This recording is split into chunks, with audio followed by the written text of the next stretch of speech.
All right, we just headed south from Bethlehem, and we figured we'd drive down here because we had a little daylight left to see the Valley of Elah. This is where David fought Goliath.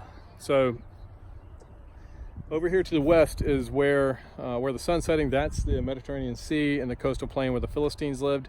The Philistines were like moving their way in toward the mountains, and these mountains is where kind of Israel's territory was. And there's a mountain pass up through here, basically. To if they got through that, they're up into the heart of Israel. So, interestingly, by the way, Goliath, his hometown was right over here on one of these little hills. It's called Gath. I can't get it pointed. There you go. That little point hill there, Goliath's hometown. So, King David had already been anointed to be king one day. Now he obviously Saul's king at this point, but David's still just a shepherd boy. So his father sends him and says, "Hey, take food to your brothers." His three older brothers, were camped out with the Israelites way up here in the corner of the mountains, and this whole valley here below them, all the way to where we are here, was filled with Philistines. So, and on the side of the hill there. So his father said, take food and take some treats for the commander so they can, maybe my boys will get some special treatment. So David does that. He walks down here, probably a heck of a walk. It took us 45 minutes just driving. And so, anyway, so David brings food. While he's there, by the way, the Philistine Goliath walks out. All right, so he does this every day. Goliath comes out and he challenges the Israelites. He's like, "Hey, you guys are a bunch of punks." Now Goliath is he's like bigger than Shaquille O'Neal. He's like, they say he's like 9 feet tall. I mean, this guy's a massive, massive man. And when he comes out every day, the Israelites run off because they're like scared to death of this guy. I mean, this guy's spear weighs like, I don't know how much 600 shekels is, but apparently his spear weighed a lot. And anyway, so the guy comes out every day and he trash talks, and everybody runs off. Well, David's there with his brothers, and he's like, "Hey, what did that guy just say?" And his brother's like, "Dude, shut up, man, shut up." And you're being a punk. You know you're here just to watch the battle. Don't even try to act tough. And so he goes over to talk to some other guys, and they're like, "Yeah, listen, Saul says if anybody will kill Goliath, he's going to give him all this money, and you can marry one of his daughters." We don't know if it's the pretty one or the ugly one. Just kidding. One of his daughters, which kind of puts you into the position of being in the royal family, which is a big deal, right?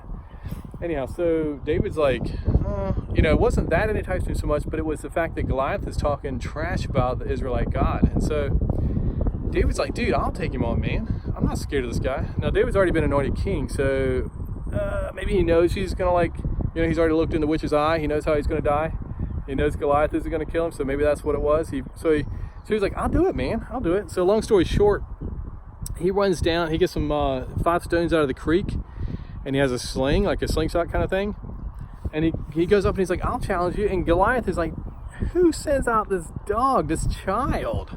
He's like, "Come on, man. I'm going to kill this guy." And he's like talking trash. And then King David is like, "Dude, I'm going to kill you, and I'm going to cut off your head today.